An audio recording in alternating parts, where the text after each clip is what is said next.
that was the thing that, all the meditation in the world wasn't going to allow her to just honor that anger, that deep grief, that sadness, that needed to get out, that needed to be honored, that needed to be seen. That was the first step. That was the first step before she was actually able to take those deep breaths. Because literally, when all of that movement, all of that screaming and that crying was a release, and then literally it opened up her breathing, it opened up her heart. So then we could actually do the breathing meditation from a real, authentic place, because she honored what was. And that was a huge lesson for me, to really see people, not to get caught up in our methodologies, in our practices, like, oh, if I just do X, Y, and Z, then I'm going to get, whatever, I'm going to get XYZ result. It doesn't work like that. It works first. You actually have to truly be present with another human being, truly be present with yourself.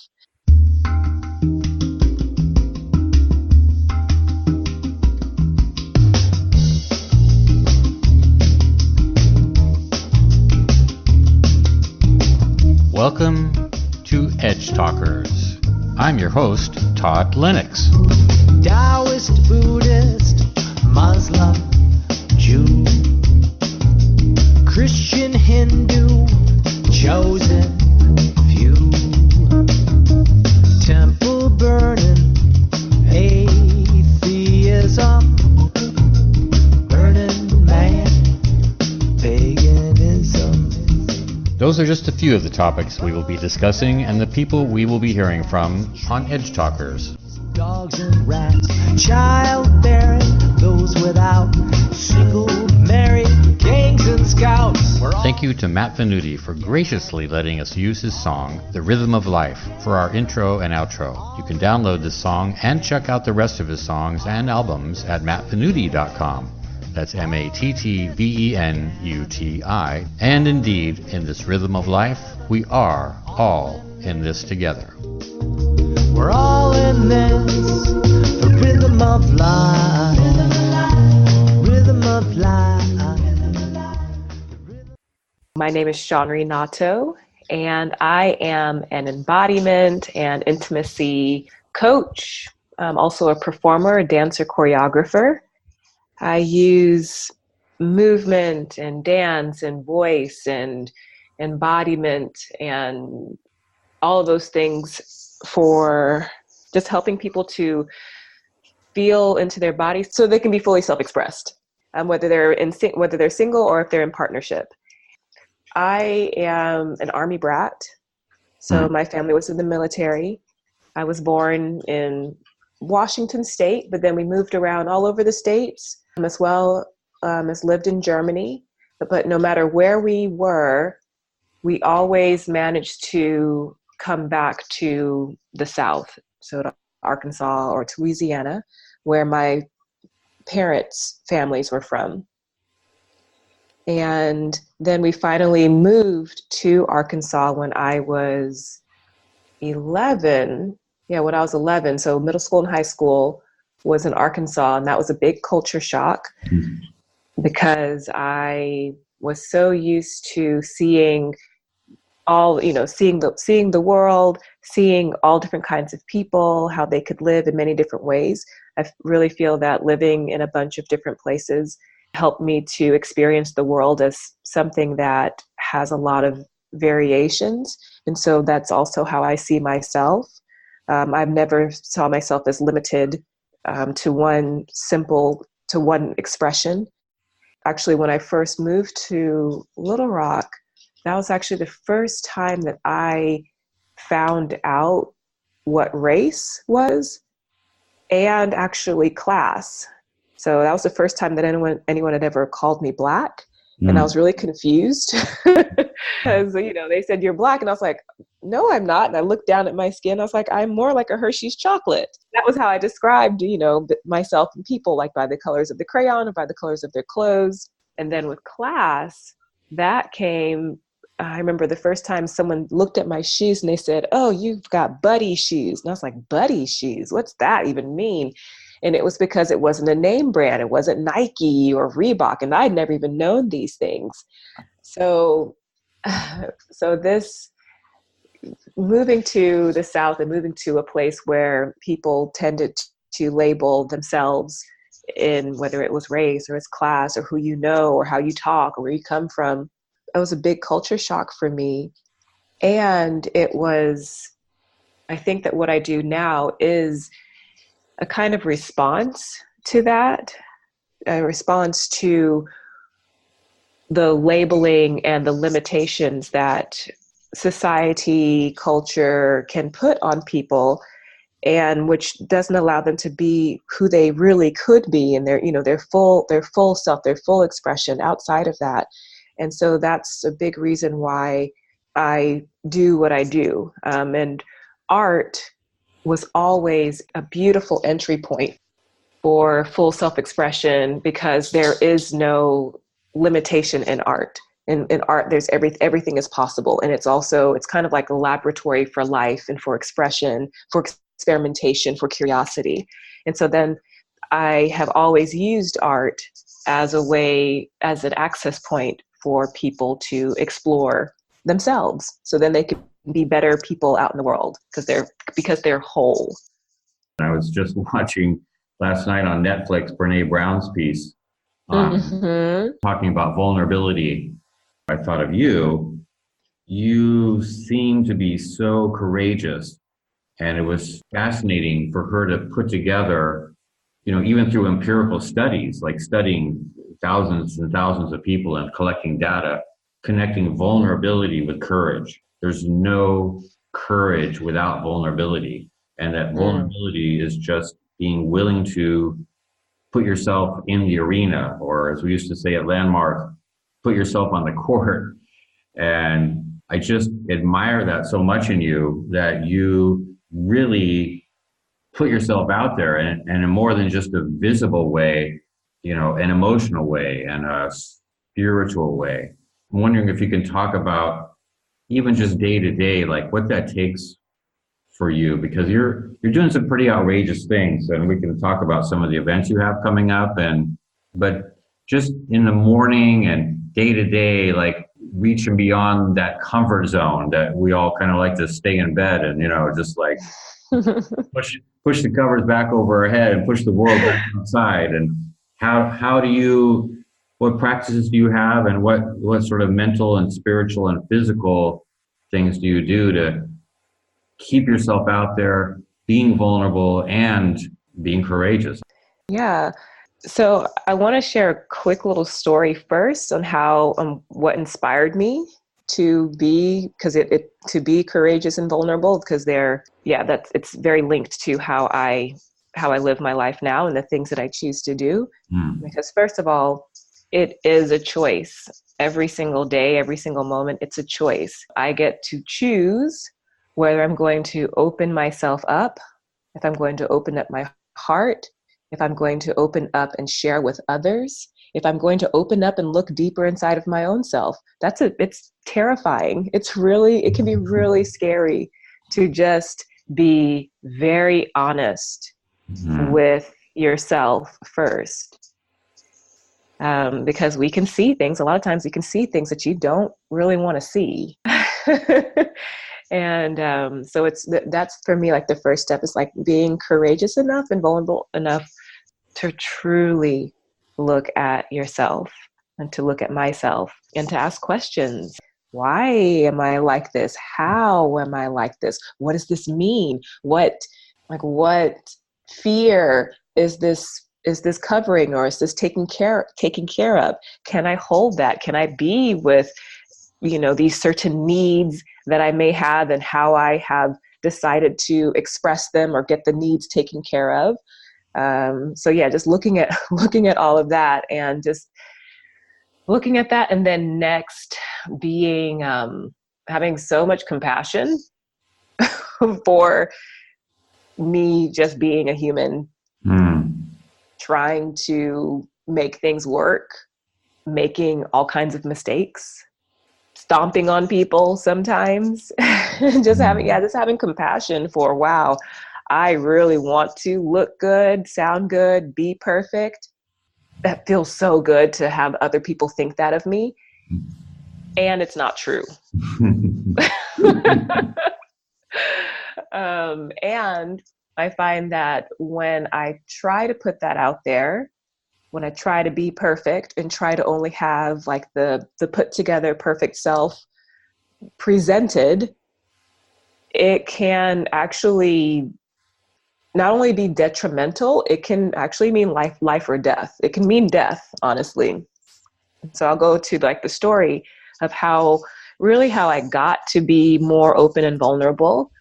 When I was 17, I went to be a foreign exchange student in Venezuela.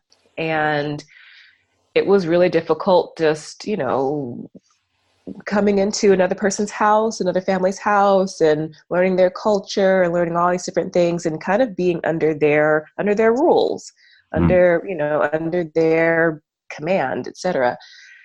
The long story short is I was so stressed out with the different family rules and the dynamics and not being what their idea of an American was. I wasn't blonde haired and blue eyed. So that was like, it made it a little weird for all of us. I got really constipated, essentially, and I didn't know. And I was like constipated probably for 2 to 3 months. I'm not sure of the timeline, but I ended up almost dying on a dirty toilet in the middle of a Venezuelan countryside.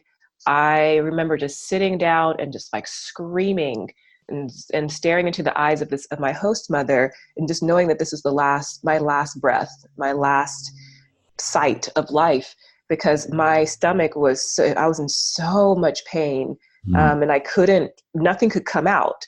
It was like physically nothing could come out, but also, what was leading up to that was psychological, mental, spiritual, all of these things that I was pressing down. I was pressing all of that down, and then physically it manifested as a pressing down, and I was literally going to die. And so then like the doctors figured something out, and then they gave me this IV that had some kind of chemical in it that just opened up the floodgates. And I have never pooped so much in my entire life. It was just going and going and going and going. Flushed the toilet, it was still going and going and going and going and going. So the reason why I shared this very graphic story is because what led me up to that was trying to be perfect.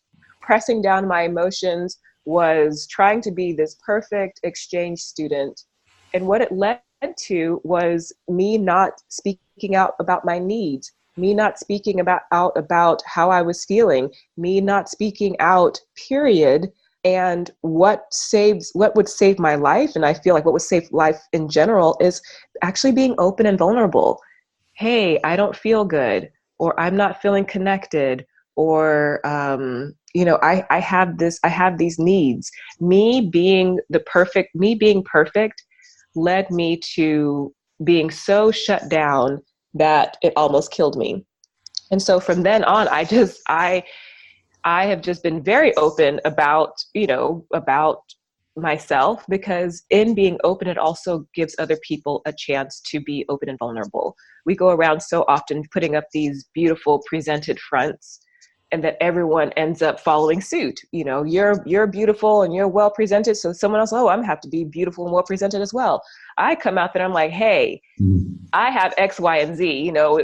Something is very open and very revealing. People are taken aback, but at the same time, it opens a door for them to be like, oh, wow, you shared that. So here's what's going on with me. And it's so beautiful. There's a connection that's created. There's trust, there's openness, and there's like, you get to see and be with real people. And so that me almost dying in Venezuela on a dirty toilet is what eventually led me to just being that much more open, courageous, and vulnerable, because it literally is it's like, it's life and death. Either you, you know, open up, or you die alone, or freaking on a toilet, or, you know, or with a bunch of secrets and just not feeling your full self, not being you. Yeah. Wow. Thank you for sharing that very vulnerable story. And I'm, holding it in and being perfect for everybody else. You created a physical condition where you really had no choice but to just let it all go or die. Yep. Literally. Yeah. That's amazing. Yeah. I had a similar story when I was 14, and a lot of years previous to that, but leading up to it, when I went into a diabetic coma and actually was pronounced dead. And that, I've done work on that, and why did that happen, and why me, and all this stuff, you know, and even to the point of taking 100% responsibility for creating that happening. But saying that and feeling that are kind of two different things. And kind of where I've gotten to that lately is I needed to create that in my family dynamics because I was trying to be so perfect, you know, to avoid my mom's hanger or my dad's belt or the withdrawal of love. You know, I figured out like, oh, okay, I can, or I thought, I can figure this out. If I can just be perfect and never make a mistake, then I won't get punished, and then I'll get love. And so I hid away this sort of, you know, all my badness and all my imperfections and all my worthiness, literally like in my pancreas. And my pancreas just couldn't take it anymore. You know, it just gave out. And it's quite a dramatic story. I got rushed to the hospital, went into a coma, died, was resuscitated, came back. And just, I didn't really at the time know what in my head was going on, but I just felt just like when I came out of the coma, this tremendous release and clearing, and like, just like, I knew, first of all, I knew I had come back for a reason, like I'd chosen not to die. And secondly, just this kind of, and it sort of exhibited itself as anger for a long time, but it was just like, I could just be angry now, you know. I'm a type 1 diabetic. Fuck it, I'm just gonna be pissed off, you know. Mm-hmm. But I kind of needed to do that just to like get it out there. And really this condition, this lifelong condition now, has given me so many gifts in so many ways that I really sort of have grown to appreciate and love it and resent it and all the rest. But your story really resonates with me, and the physical condition kind of bringing you that, hey, you know, wake up, you know, wake up or die, really. And I think so many people with cancer or emotional issues, depression, all of it, you know, it's really our bodies kind of being our ally in a way. It doesn't feel like it sometimes, but when we really pay attention, like what's going on, and get some help, I think that's where people like you come in with coaching and saying, hey, you're not alone in this. Other people have been down the same road too, and be able to kind of guide people towards what's really going on. You are doing that through dance, through acting, you have a coaching practice that you do, yoga, you're a choreographer, an actor. Tell me maybe a little bit about currently the kinds of things you're offering, and maybe if you wanted to talk about some events that are coming up and what you might want to invite people into. There's one I have a question about. Let's see. Channel your inner dominatrix.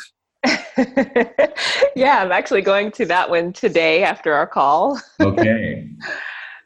So that is with a friend of mine who is a dominatrix, and she knows that the work that I do is like a channeling. I can help people to connect with their full self-expression. And so in this case, I'm going to help her with these, they're mostly women, to connect to their inner dom and to their inner submissive. And so to really be able to embody that. And I'm really excited because whenever I work with anyone, it's I use movement and dance and art and play, etc., to guide people on a journey to parts of themselves that they never even knew were there, or that they really want to have a relationship with because they feel like that is a part of them that's missing. And it's the most beautiful thing that I could ever do. And so in terms of this, the dominatrix, channel your inner dominatrix, that's what's happening. Also, I'm doing another workshop that I'm calling Your Body, Your Pleasure, Your Power, which is also like a sensual transformational experience where similar things, whether it's like playing with masculine and feminine energy, dominant and submissive energy, just like really wild or really elegant, and everything in between, connecting with touch, with pleasure, with anger and ferocity and rage and tears and sadness and grief and exuberance and joy and vitality and all of, just all of these different things that we often don't allow ourselves to really tap into, other than when we're children. When we're children, it's just a free for all. We're fully open, fully expressed. And I feel like we really know ourselves then. And then stuff happens, society happens, expectations, etc. And then we start to shut it down. We start to shut ourselves down to make, snip this here, clip that there, tuck this in, put that out, so putting this beautiful packaged presentation based off of the things that we think people want to see and hear, based off of what we think will get us ahead in life, what will keep us safe. And so then we bury and or forget all these amazing parts of ourselves that, if we have a relationship with them, can be so powerful and so beautiful. And I find that what ends up happening instead is, not only do we like nip and tuck and hide and present certain things, we end up creating a presentation. We end up having things secretly show up out of, in our lives, not in our control, not in our awareness, that will totally like break down our lives, break down our relationships, break down our bodies, break down our job. It will come out. Whatever these things that we do not have relationship with, they will somehow or another come out and bite you in the butt or bite someone else.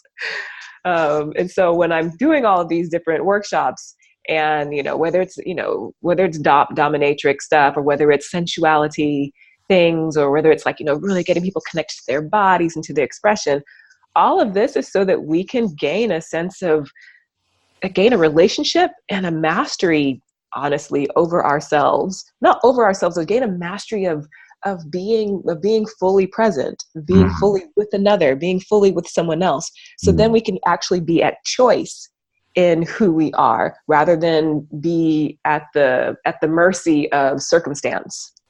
Yeah, I love that. I love that. I'm working with I'm working with my partner Rochelle, and we're doing this teaching from Dr. Sue Morter called the Energy Codes.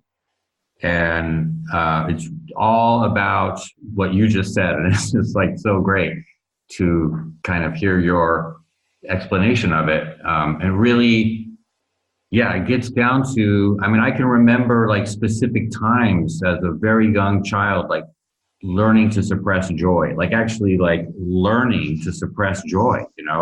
I remember one time with my brother, this feeling came over me. I think I was like 7 or 8, or maybe a bit older. Maybe he was 7 or 8 and I was like 11 or so. And this feeling came over me of just like, God, I just love you so much, my brother, you know, and just like, not even words, just like this beautiful being, you know, and I just wrapped my arms around him and just said, oh, I just love you so much, you know. It just had this kind of joy just come through me. And Yeah. and my mom made this like kind of comment like, oh, somebody's full of themselves today. And just like boom, squash, you know. And I just Right. remember making the decision like, well, I never want to feel like this again. And my mind equated, I never want to feel like this again, like feeling ashamed, to, oh, you get too joyful, that's what happens.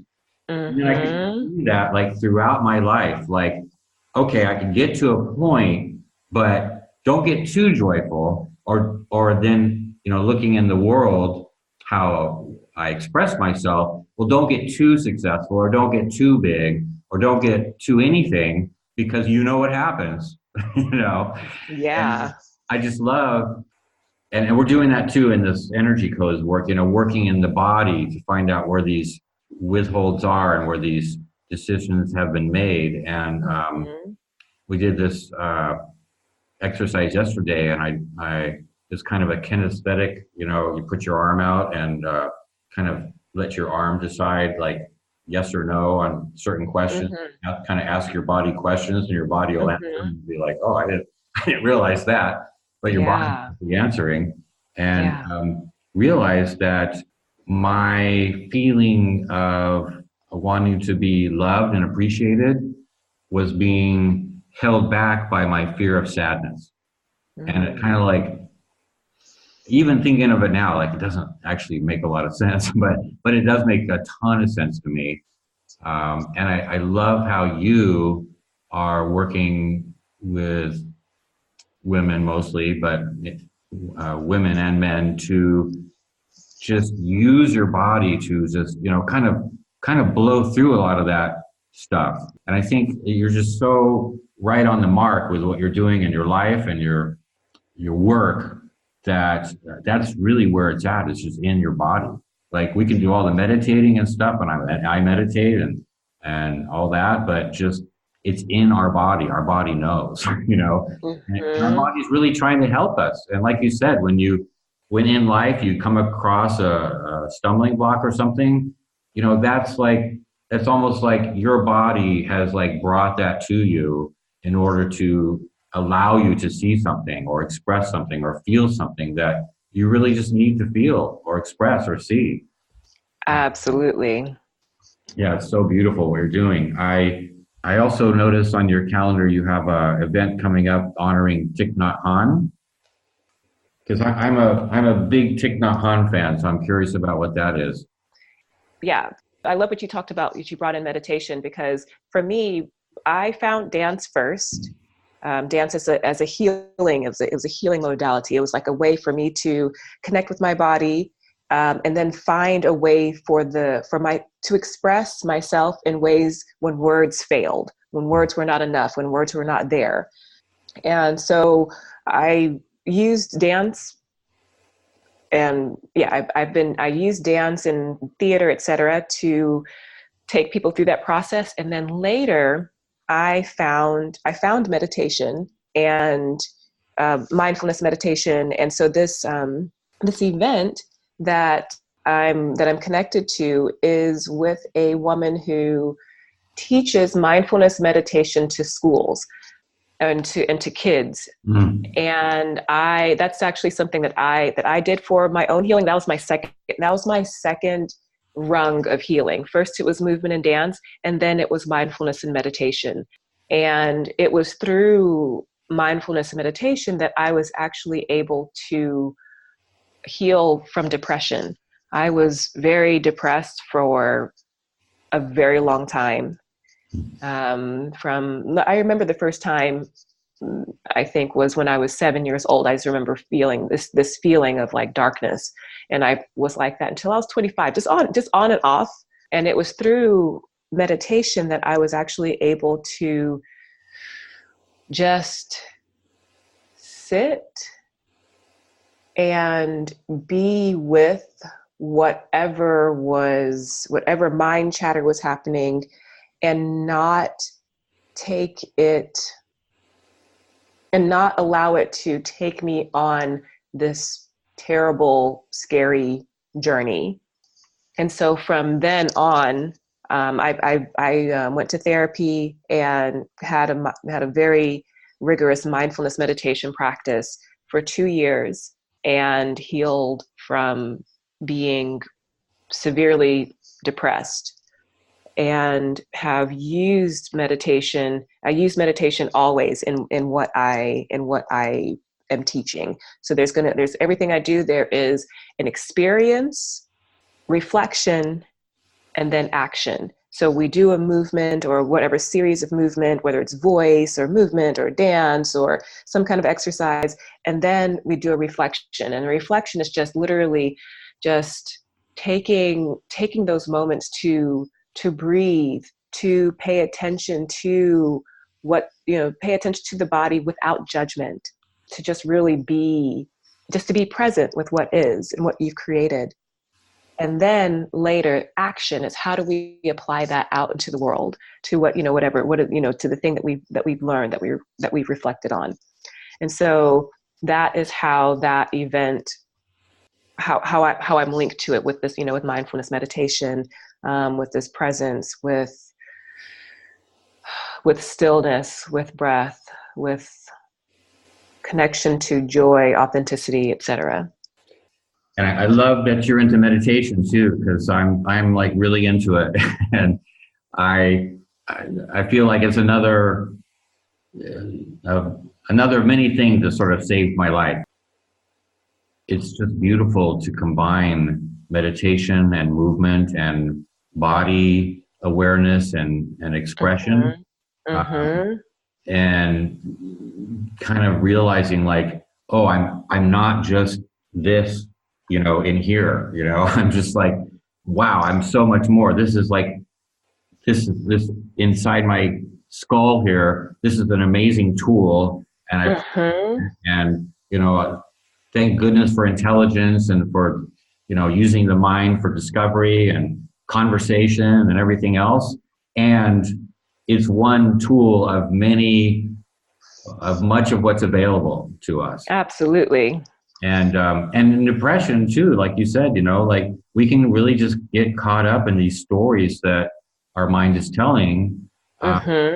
Just the simple act of mindfulness meditation where you like realize, oh my God, that's not me. That's not me. What a liberation that is. Yeah. And one thing I would like to is part of the reason why I do what I do. I love, like you said, like mindfulness meditation is so key, but also for me, the body, the body is such an awesome mirror, tool, gift to us, to, our beings. I'm just going to tell a quick little story again. Is that okay? Please. Okay.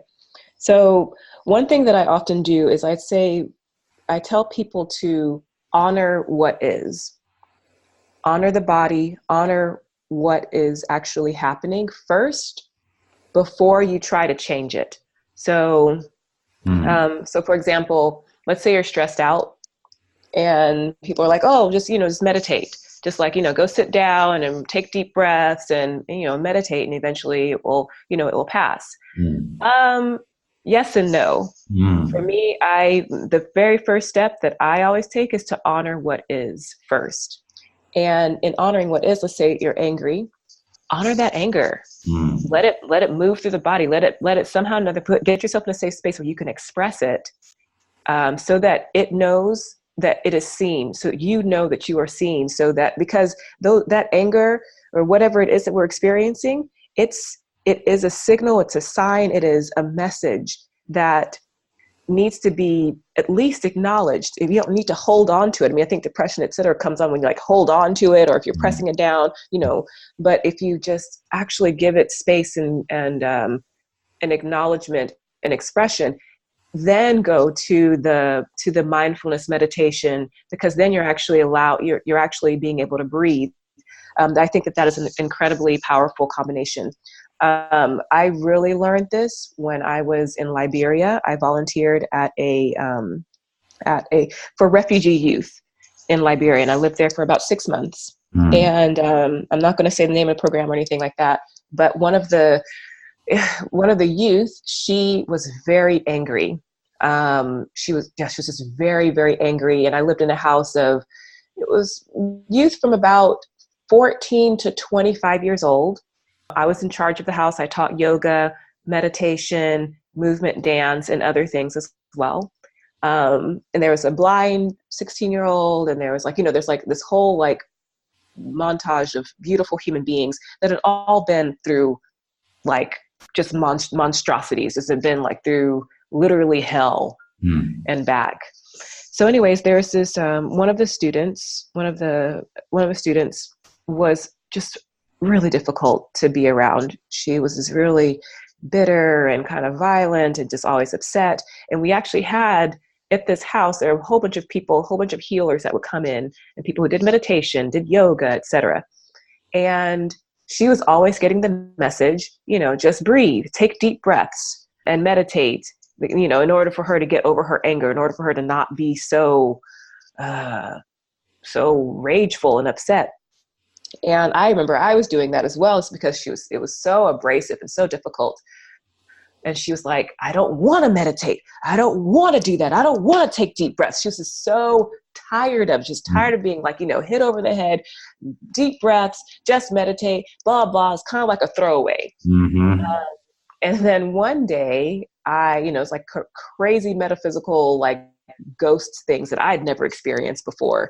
Like Liberia is very charged. Anyways, I was sleeping at nighttime, and I literally felt the spirit of her mother come through my body. It was like the most terrifying experience ever, because there are also 2 other entities there. Anyways, I had this conversation with her mother, and her mom said, Shawnrey, you are here to help my children. You are here. You volunteered to be there for my children and to be there for my daughter. And I said, I am. And she said, no, you're not. You're not actually doing what you said that you're going to do. And I was like, but I am doing. I'm telling, meditating, and I'm listening to her. And she said, no. And I realized, and I said back, I was like, yes. I said, she's, it's so hard. She's so difficult. It's so hard to be with her. Mm. And the mom told me that this is what I signed up for. And that was what I was meant to do. And I told her, okay, I'll try. I will be with your daughter. I will actually see her. Next day, I got her daughter, and we went aside, and we went into a room, and I had 2 pillows, and I gave her a pillow, and I said, okay, let's have a pillow fight. And, so I started, hitting her with the pillow just softly, and she wasn't doing anything. She's like, super despondent. And then, I hit her a little bit harder. Come on, hit me. You can hit me. Just go ahead and do it. Mm-hmm. And she hits me a little, then all of a sudden she just let loose, and she was hitting and screaming and hitting and like screaming even more. And I was like protecting myself, because here, she had just completely unleashed. And then she started screaming and crying and crying and crying and sobbing till she just fell onto the floor in tears. And she said, I'm so angry that my mom left me. Mm. And that was the thing that, all the meditation in the world wasn't going to allow her to just honor that anger, that deep grief, that sadness that needed to get out, that needed to be honored, that needed to be seen. That was the first step. That was the first step before she was actually able to take those deep breaths. Because literally, when all of that movement, all of that screaming and that crying was a release, and then literally it opened up her breathing, it opened up her heart. So then we could actually do the breathing meditation from a real, authentic place, because she honored what was. And that was a huge lesson for me, to really see people not to get caught up in our methodologies, in our practices, like, oh, if I just do X, Y, and Z, then I'm going to get, whatever, I'm going to get XYZ result. It doesn't work like that. Mm-hmm. It works first. You actually have to truly be present with another human being, truly be present with yourself.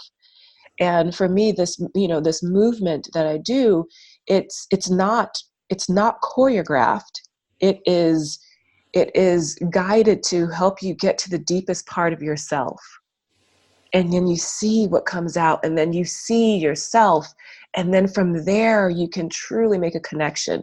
And with this young woman, after this session, after this crying, after this clearing, then we actually were able to breathe and meditate. After that, she was good.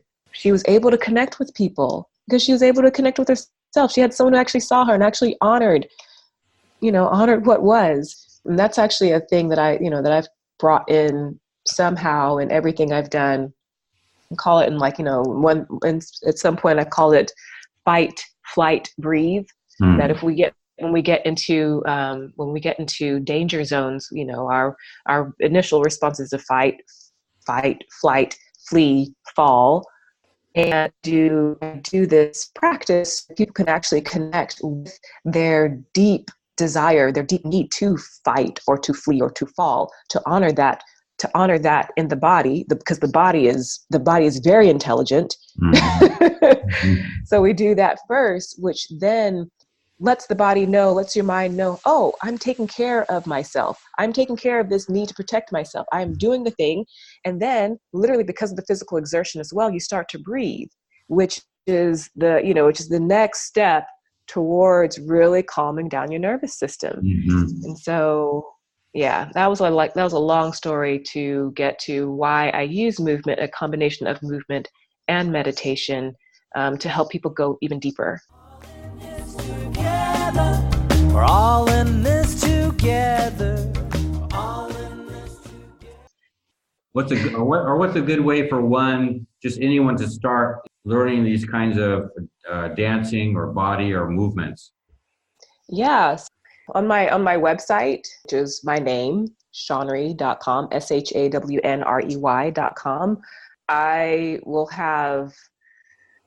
I have this like a way people can like opt in. Like one of the things I have like a little ebooklet that's like, it's called how to be your brilliant, how to embody your brilliance, essentially. And it actually breaks down some of these things are like, simple 5 little principles of the things that I've just said, talking about honoring yourself.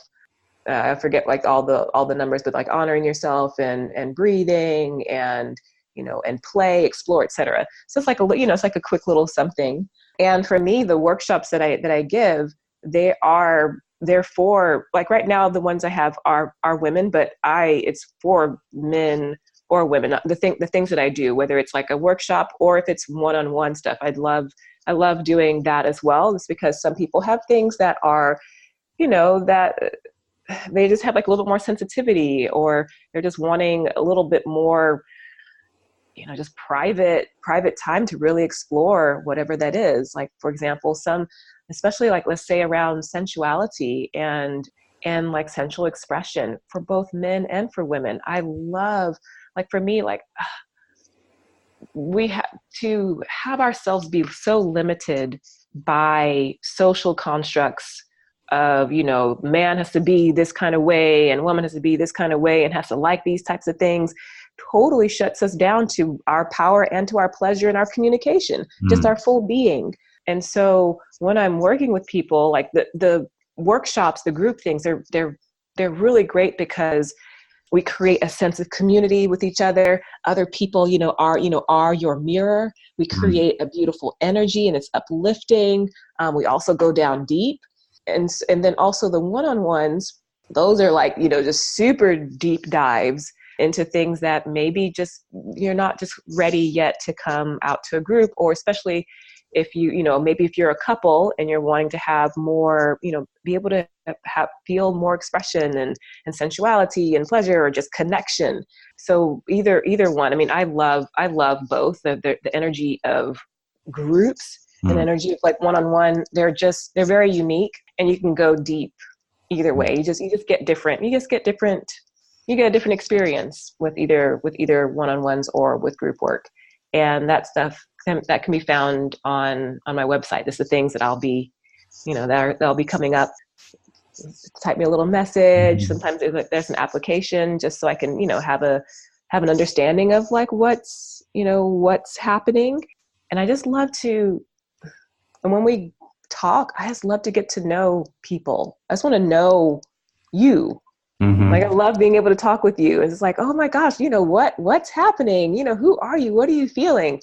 And I feel very privileged that I've gone through the things that I've gone through, the challenges that I've gone through, and that I am an open person. I talk about things that are private, but not, I'm not like, wow, I'm not bragging about it. I'm just open about it. And I'm open about it because it's an invitation. It's an invitation for others to know that you can feel safe in being open with me. I'm not going to have a judgment. I'm going to really breathe in what you are and just be like, wow, that's so interesting. Is that something that you want? Is there something more that you want? Yeah. I had just a couple questions, maybe just like rapid fire questions. Have you watched the Netflix show, The OA? I've seen some of it. Okay. Well, I'm curious, and maybe later we can, if you catch another episode, they have it's just a brilliant show. It's kind of about multi-dimensions and all kinds of weird stuff. But the thing I wanted to talk to you about is they have a thing called the movements. And it's a way that the actors move, and they worked with a choreographer to come up with these movements. And I wish I could remember the choreographer's name right now. But anyway, these movements open up a channel into other dimensions. So I just kind of wanted to get like out there with you about that and how is that like a real thing? Because I'm just watching the show. I don't know the writers' research on it or anything, but is that like a real experience you have, or a real thing where doing certain movements, or maybe not even certain movements, but just kind of getting in touch with a sort of energy and movements can kind of open up not only in your own body, but maybe connection to the cosmos or the universe or things like that. So for my personal experience is yes. I'm not as versed with other dimensions, but definitely getting in opening yourself up to another state of connection, and who knows what you will connect with when you get there. For me, it's a combination of movement and breathing. Because the breath is very important. And when that happens, at least for me, the place that I tend to go whenever I do that, my place, and I'll see what happens as I deepen into this practice. I get to this place of infinite oneness, and just literally am connected to everything. Just literally, and it's perfect. And that means like everything is perfect. What the things that we label as chaos, or we label as beautiful, we label as, all these different labels, it just is, and it is perfect. It's perfectly what it is. And when I, in this movement and breathing practice, when I do it, my body interprets that perfection as orgasm. So that is actually something I'm developing more, because I want to bring other people on that journey. Yeah. I think that everyone wants to go on that journey. it's really amazing. So it's like literally like my body's interpretation of really being at one, and just the true connection between everything, using movement and breath. My body just is like, it just orgasms for hours. Wow, that's incredible. Yeah, that's awesome. And yeah, that brings me back to in college. We studied Wilhelm Reich and the orgone energy and all this. That he was looking at, like, not just the physical, penis, vagina friction thing, but also just the way the body moves also creates that energetic field, and orgasm arise, or as he called it, orgone energy. It's beautiful. Yeah. And Yeah. you're discovering that same sort of thing. Yeah, that's awesome. Mm-hmm. Mm-hmm. Wow. Well, yeah. Okay. Well, let me just wrap this up. That's a probably good place to end. A little taste of cosmic orgasmic energy. That's Yes. cool. And I just wanted to acknowledge you for being a kind of healer in this world, which needs so much healing. I mean, there's just, to me, the thing I'm kind of like has become my thing. My political thing to work on is polarity. And there's so much polarity in this world of, it's almost like if I say something, someone else feels like they just have to say something in disagreement. I mean, that's kind of what it feels like out there in Facebook world, or, all of that. And you're allowing, I think, sort of third way or fourth way of integration to say, it's not either or on anything. It's both and it's and you can actually, beyond just even understanding that intellectually, you can feel that in your body, in your life, in your soul. And I just really want to honor you for being that healing presence, not just for individuals, but in this world, which needs it so much. And I flashing now to a time where we shared, and I know I have an agreement still in effect with Landmark Education, not to divulge or share people's sharing, but I just remember sitting with you doing one of those, pick an A or a B, or whoever has long hair, short hair goes first.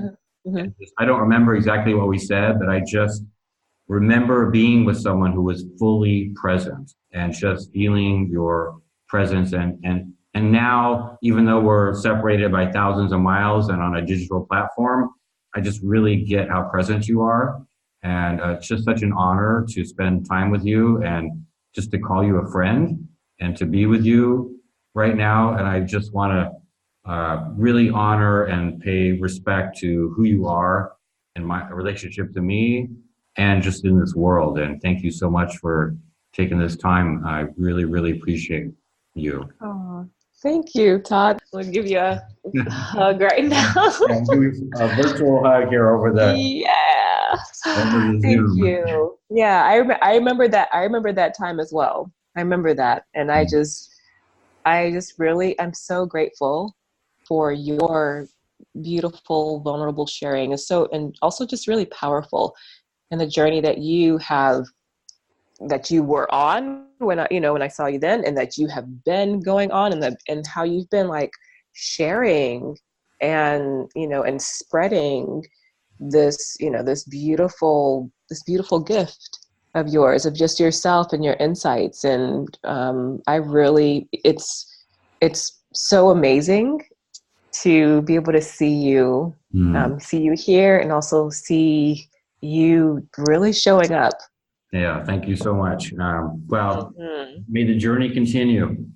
Yeah. And have a great event tonight. Thank you. What time does that come? I'm going to start it right here. Right now it's 2. I teach at 4, so I'm going to change clothes. I already have the music ready. I know what I'm going to be doing.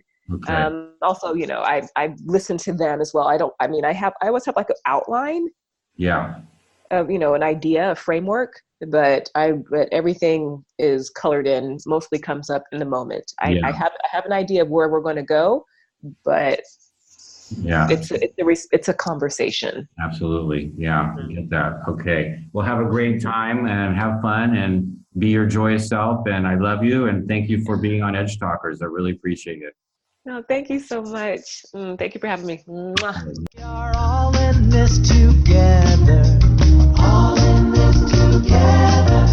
We're all in this together.